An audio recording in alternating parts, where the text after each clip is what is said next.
Long before the towers of Notre Dame rose above Paris, there was already a city here. Not the Paris of broad boulevards and stone apartment buildings, but a much smaller city gathered around the Seine, with its most important center on an island. The Ile de la Cité was not simply a piece of land in the river. It was one of the places from which Paris grew. In the Gallo-Roman period, the island formed the heart of the settlement.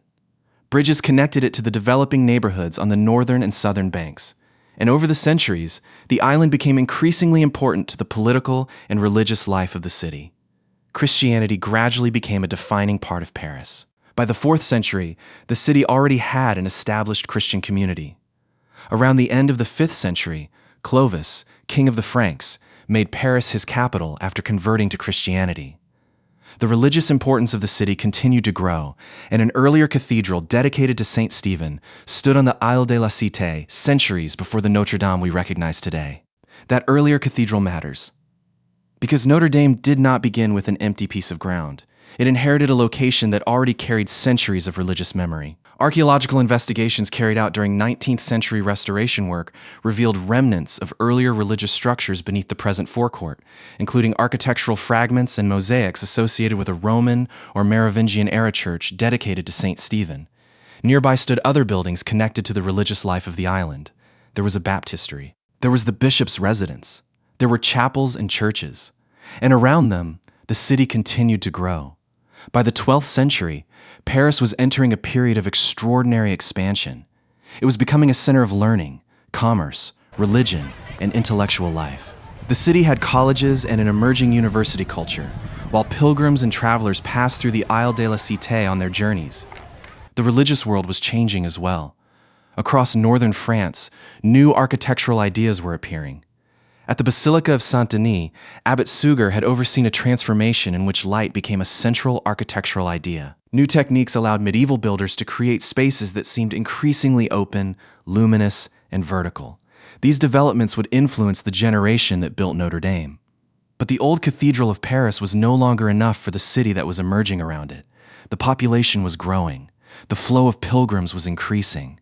The religious importance of Paris was expanding. And the existing cathedral occupied a site that was becoming crowded and difficult to develop.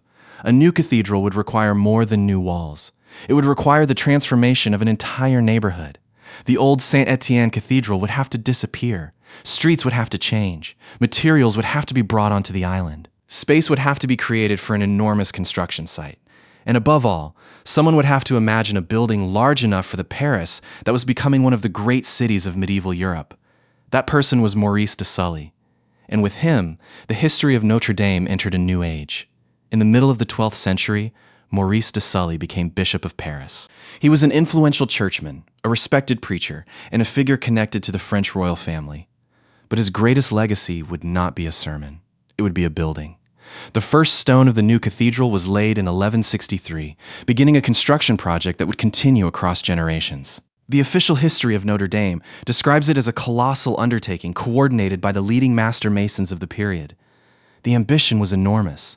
Notre Dame was not going to be a modest replacement for an older church. It was conceived as a vast cathedral capable of serving a growing religious center, and before its walls could rise, Paris itself had to make room. Maurice de Sully ordered the demolition of the old Saint-Étienne Cathedral. The cleared ground became part of the construction site and would eventually become the forecourt in front of Notre Dame. But demolition was only the beginning. The medieval Ile de la Cité had narrow streets and limited access. Building a cathedral on this island meant solving a logistical problem before the builders could solve an architectural one. Stone had to arrive. Timber had to arrive. Tools had to arrive. Thousands upon thousands of individual pieces had to reach a construction site surrounded by water and crowded streets. The neighborhood therefore became part of the project. A wider route, the Rue Neuve Notre Dame, was created to improve circulation for construction and religious processions. The cathedral was changing the city before it was even finished, and the building itself would take an astonishing amount of time. The first major phase stretched from the 12th into the 13th century. According to the cathedral's architectural chronology, the choir and its 2 ambulatories were constructed between 1163 and 1182. Then came the first sections of the nave. Later came additional bays and the great western facade. Finally, between approximately 1225 and 1250, The upper facade and the two towers were constructed, while other parts of the building were enlarged and modified. This chronology reveals something important. Notre Dame was never simply built according to one frozen plan. It evolved. Builders adapted. Later generations changed earlier work. Architectural ideas developed during construction. And the people responsible for the project were not working with modern drawings, computer models, cranes, or machines that could lift enormous loads with the push of a button. They worked with stone, timber, rope, iron, muscle, mathematics, experience, and an extraordinary understanding of materials. The names of most of those individual workers have disappeared.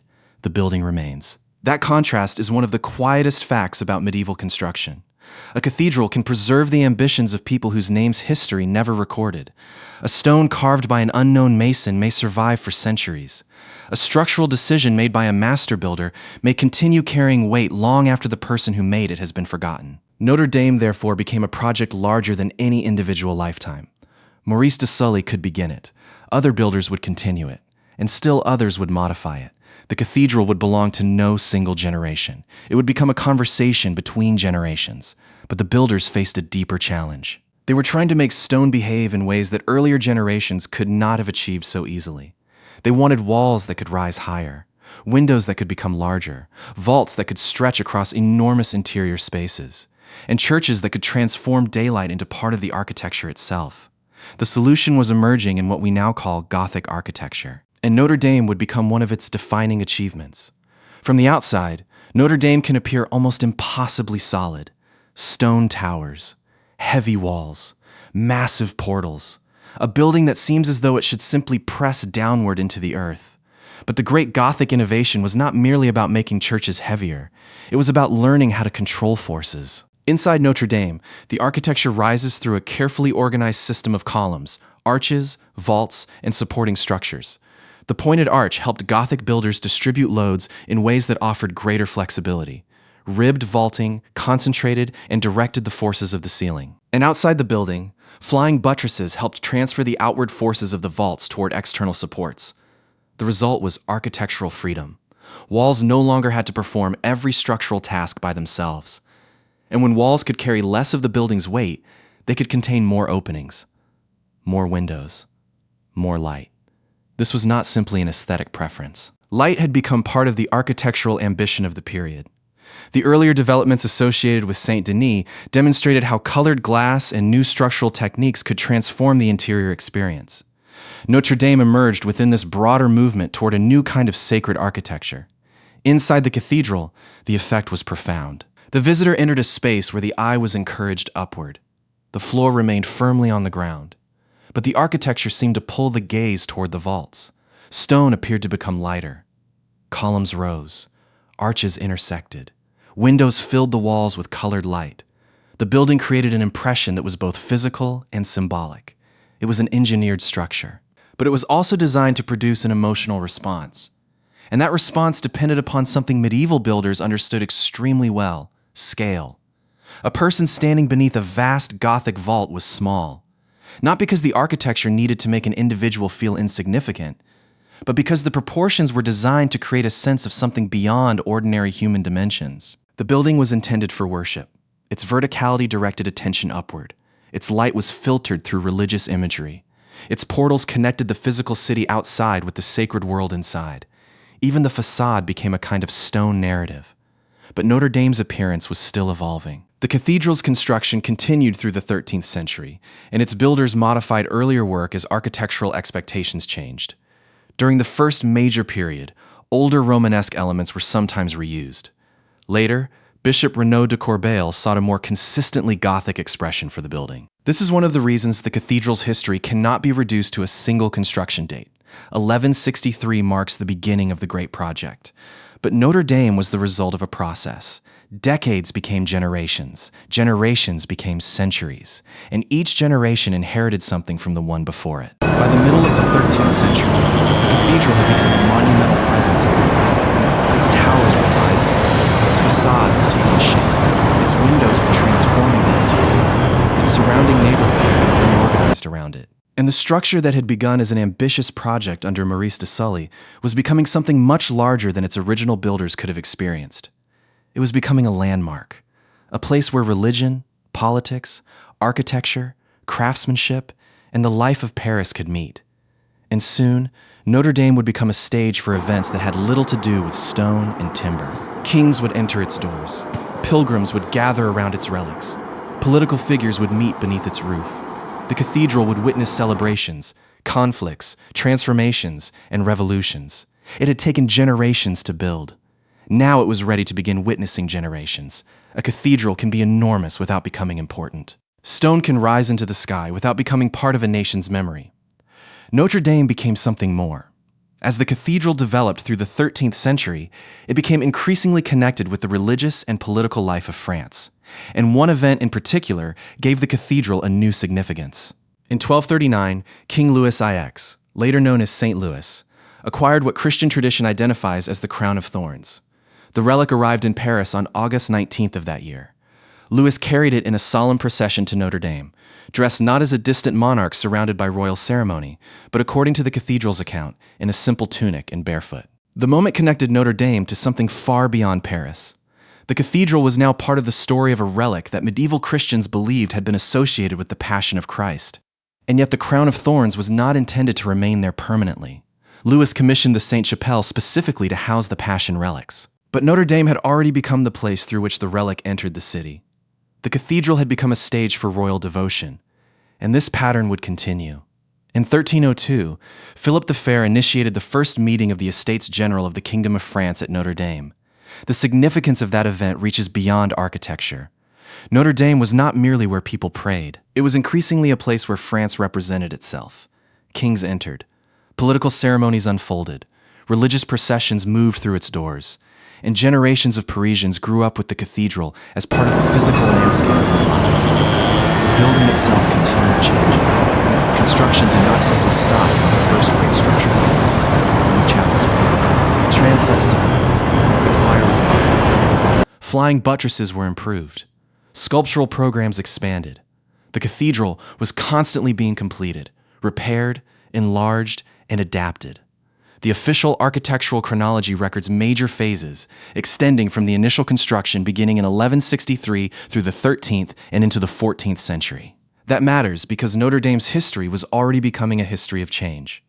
The medieval builders were not creating a museum piece. They were creating a living cathedral. And living buildings accumulate history. A new altar can replace an old one. A damaged sculpture can be repaired. A chapel can be redesigned. A stained glass window can be removed. A ceremony can give a particular space new meaning. The building remains physically present, but the meaning attached to it can change from one century to the next. Notre Dame would eventually experience that transformation on an enormous scale. France itself would change. Its kings would change. Its wars would change. Its religious practices would change. Its artistic tastes would change. And every time the surrounding world changed, the cathedral had to exist within that new world. That is why the story of Notre Dame is not simply a story about medieval architecture. It is a story about adaptation. The cathedral became a witness to French history because it was never completely outside history. It stood inside it. And sometimes history would celebrate the building. Sometimes it would reshape it. And eventually, history would threaten it. For centuries, Notre Dame had been admired as a great achievement of Gothic architecture. But admiration is not permanent. Tastes change. Architectural fashions change. The way people understand the past changes. And during the Renaissance, the medieval character of Notre Dame no longer represented the newest ideals of beauty. The cathedral remained important. But the enthusiasm surrounding Gothic architecture weakened. The building that had once represented innovation increasingly came to represent an earlier age. That did not mean Notre Dame stopped changing. It meant the changes now came from different ideas. By the 17th century, the French monarchy was seeking new ways to express its relationship with the Catholic Church. Louis XIV made a vow placing the kingdom under the protection of the Virgin Mary and promised major work at Notre Dame. His son, Louis XIV, eventually initiated that project in 1699. The resulting transformation was among the most significant changes to the cathedral since the Middle Ages. The medieval interior was no longer enough. The choir was renovated.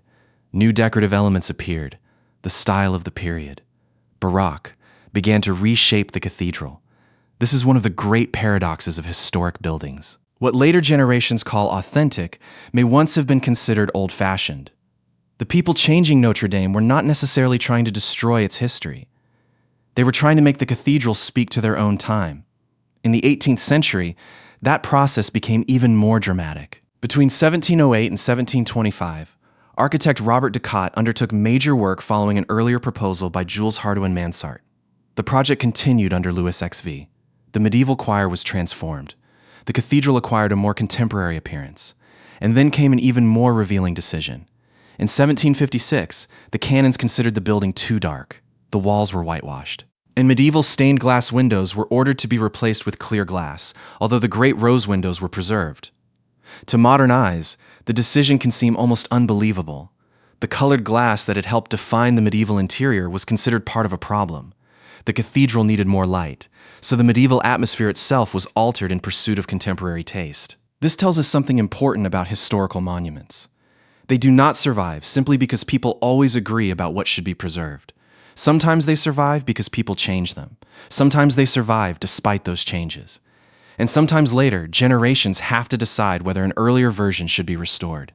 Notre Dame was already accumulating these layers. Medieval stone beneath later decoration.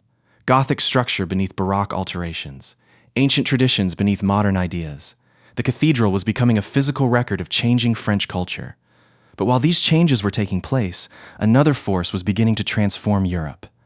Ideas about monarchy were being challenged. Ideas about citizenship were changing. The relationship between the state and the church was becoming increasingly contested.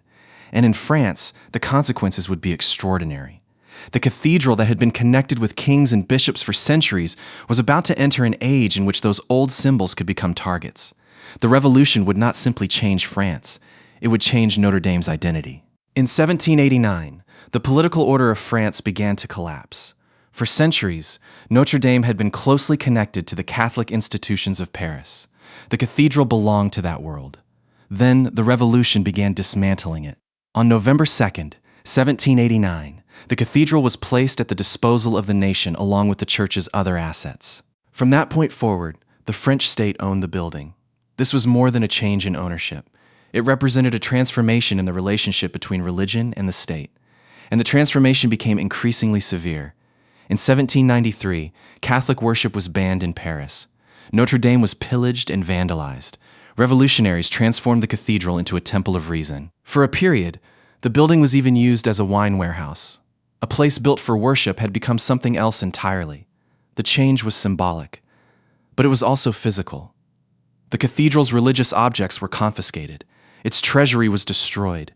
Many objects were melted down or removed. The official history of the cathedral's treasury states that the original treasury was completely lost during the Revolution. Even the stone figures on the facade were affected by revolutionary hostility towards symbols of monarchy. The cathedral's medieval identity was being dismantled piece by piece. Yet Notre Dame itself remained standing. That distinction matters. A building can survive physically while losing the meaning that once surrounded it. The Revolution did exactly that to Notre Dame. The old order had treated the cathedral as a sacred and royal monument. The Revolution treated many of its symbols as remnants of a system that had to be overturned.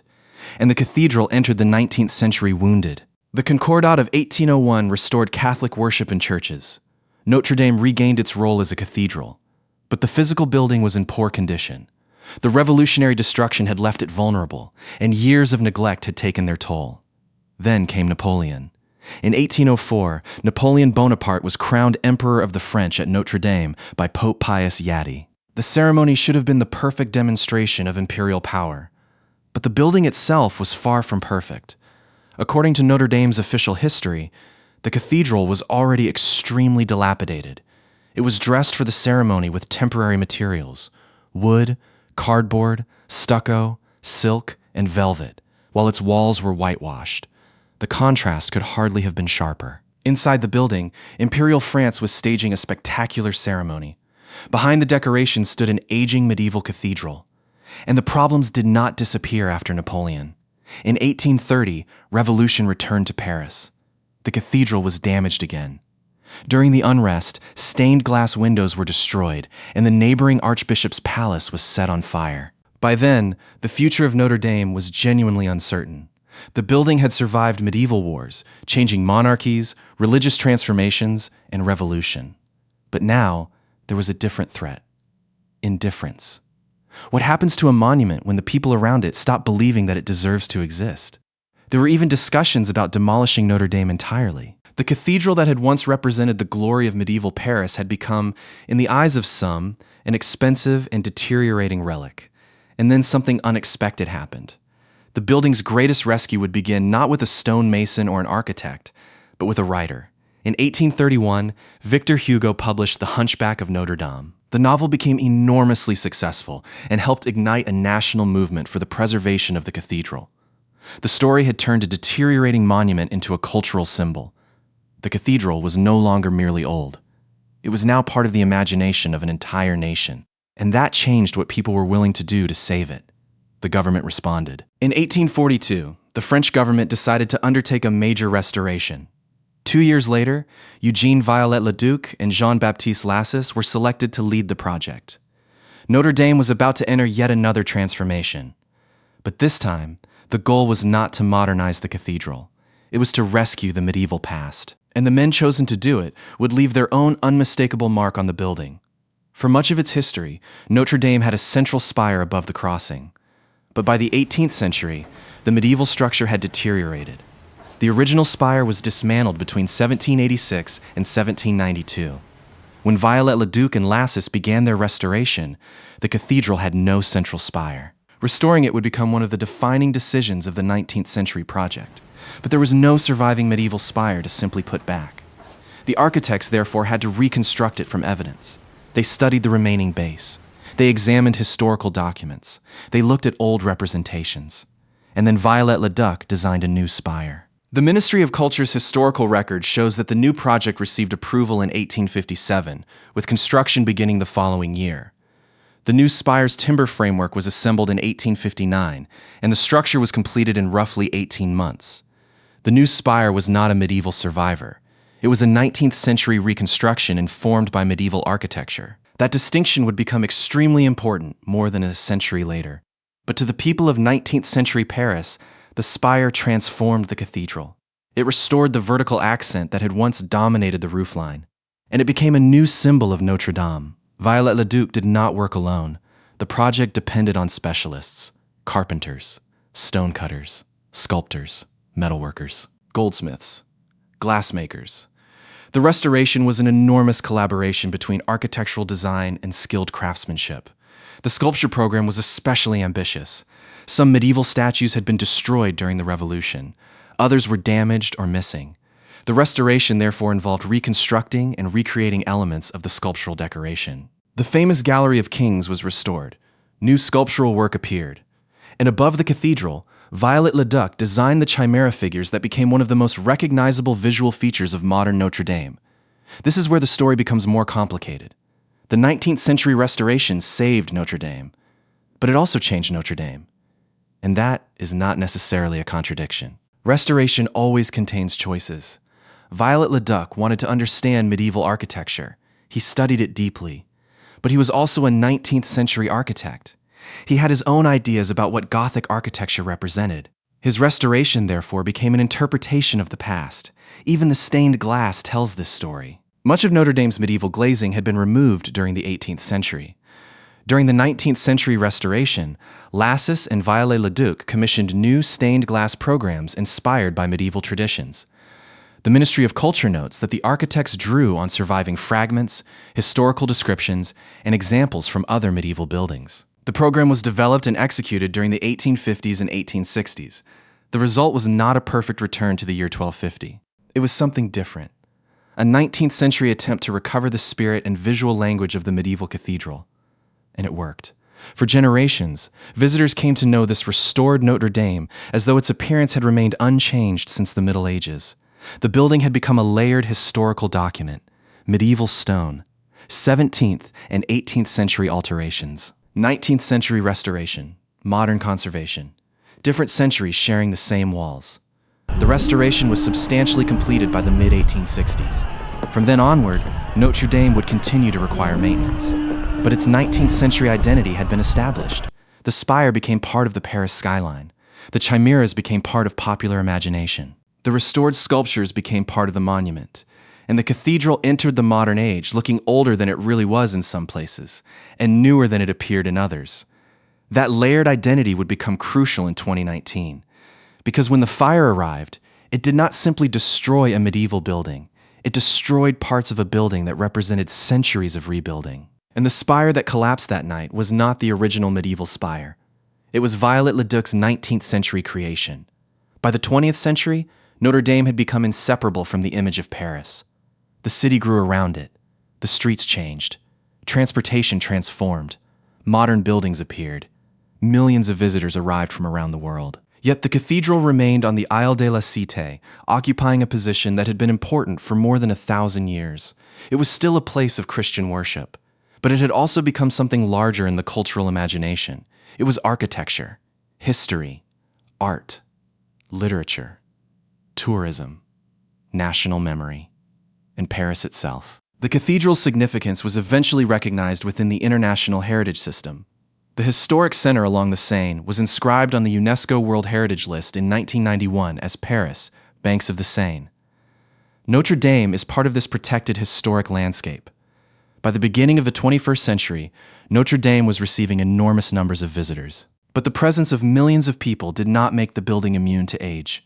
Stone deteriorates, mortar deteriorates, wood ages, metal corrodes, paint fades, glass requires conservation, and historic structures constantly demand attention. The cathedral therefore continued to undergo maintenance and restoration long after Viollet-le-Duc had left the building. That is another misconception worth correcting. There was no single moment when Notre Dame was restored and then left alone. The building remained under continuous care, and beneath the familiar beauty was a structure carrying centuries of accumulated decisions. Some were medieval, some were early modern, some were Revolutionary-era survivors, some were 19th century restorations. Some belonged to the modern conservation era. Notre Dame was not one moment in time. It was many moments occupying the same physical space. Then, in the spring of 2019, that accumulated history faced its greatest modern crisis. On April 15th, Paris was preparing for an ordinary evening. Visitors were leaving the cathedral. The city was continuing around it. And high above the streets, inside the roof structure, a fire was beginning.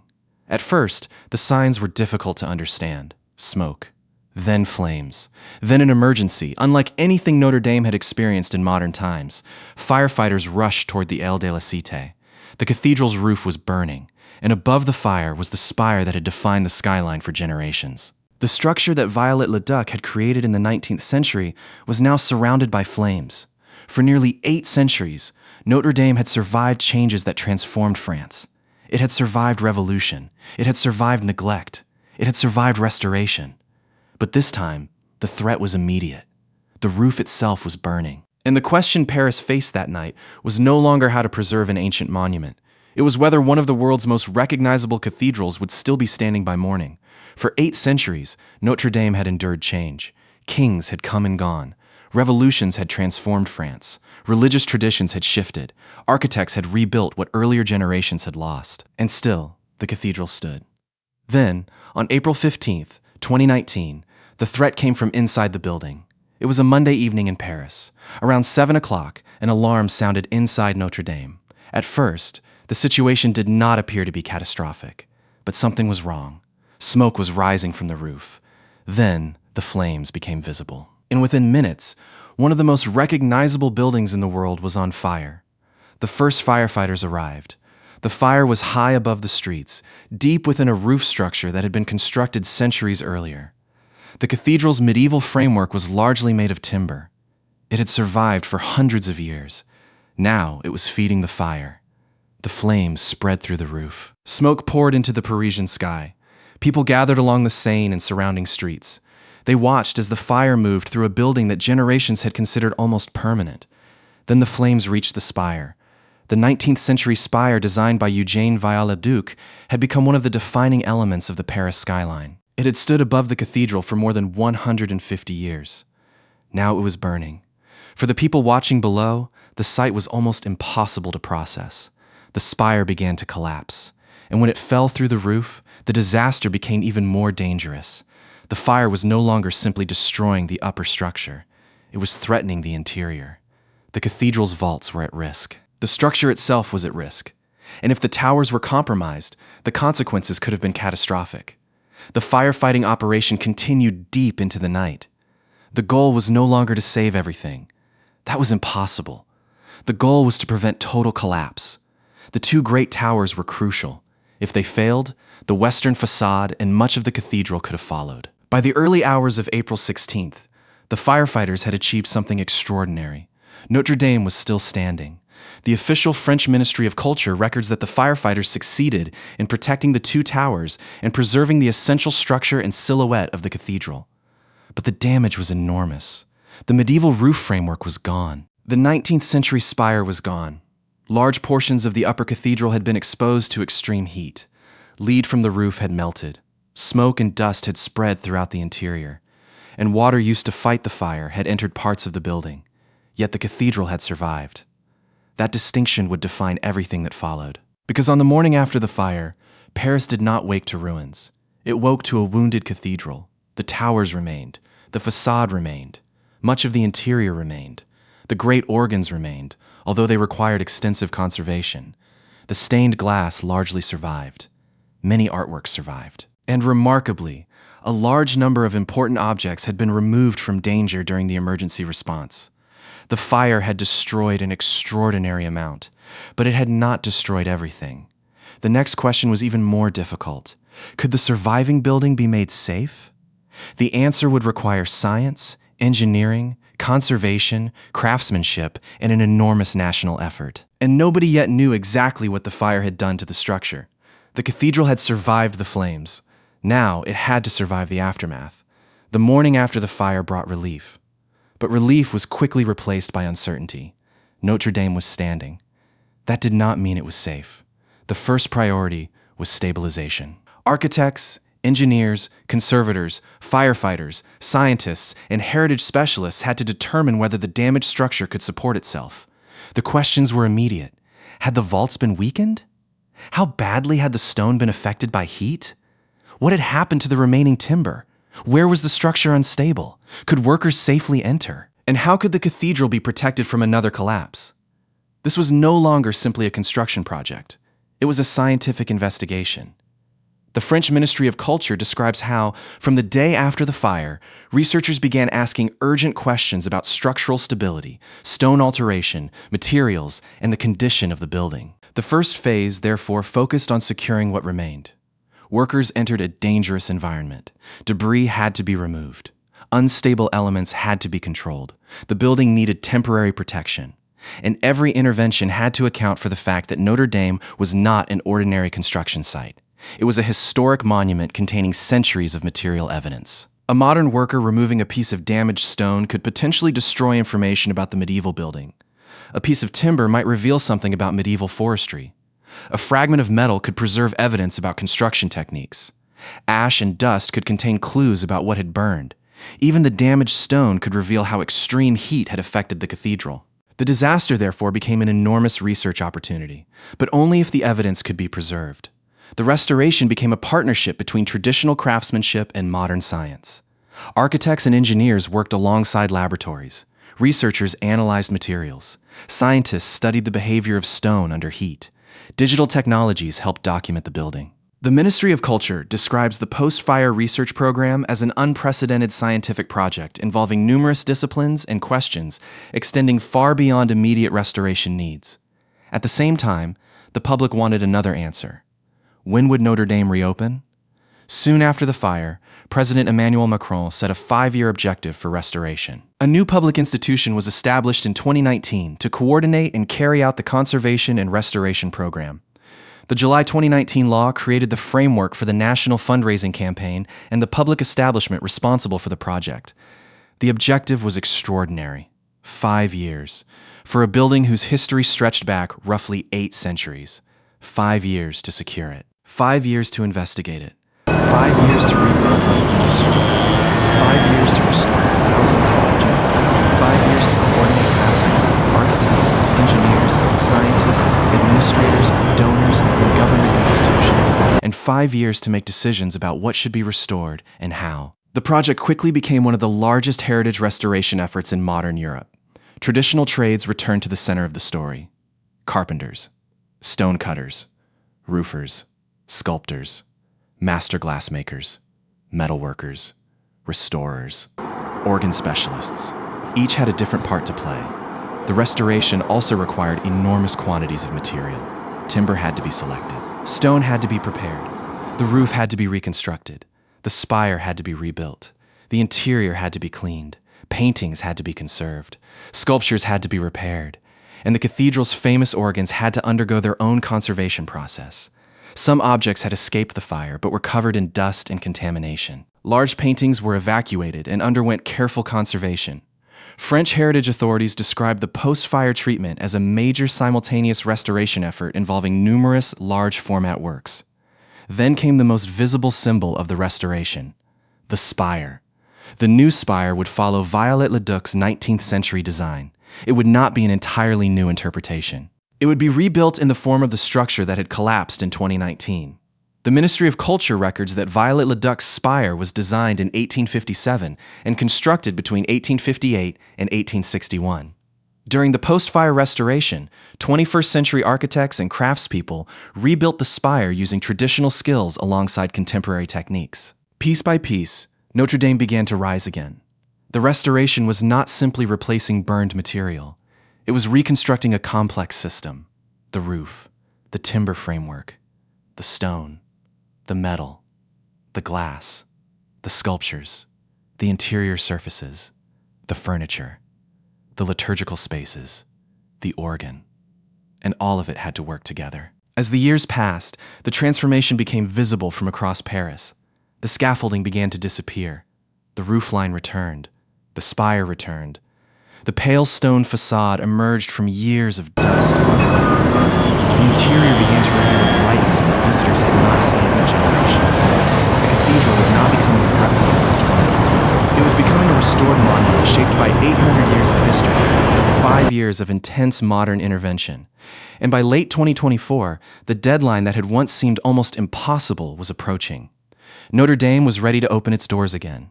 On December 7th, 2024, Paris gathered around Notre Dame. 5 years had passed since the fire. 5 years since the world watched the spire disappear into the flames. 5 years since firefighters fought through the night to prevent the cathedral from being lost completely. Now the cathedral was ready to receive people again. The reopening was not simply a construction milestone, it was a symbolic moment. A building that had been damaged almost beyond recognition was returning to public life. The official cathedral program describes the December 7th ceremony as the moment Notre Dame once again embraced its role as a place of worship and historic heritage after 5 years of restoration. The following day, December 8th, the first Mass was celebrated inside the restored cathedral. The main altar was consecrated. Representatives of the church, political leaders, visitors, and faithful gathered for the reopening.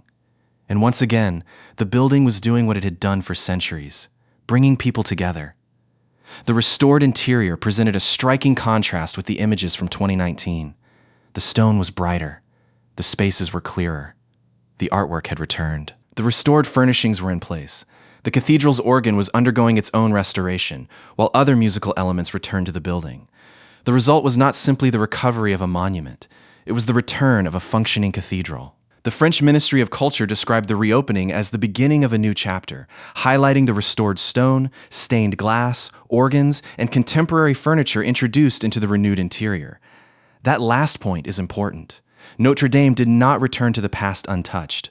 The restored cathedral also contains elements of the 21st century. New furnishings were designed for the renewed interior.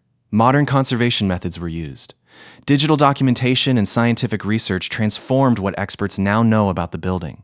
Traditional craftsmanship was preserved through the restoration, and the fire itself became part of Notre Dame's history. This is perhaps the greatest lesson of the cathedral. Notre Dame has never been frozen in time. It has always changed.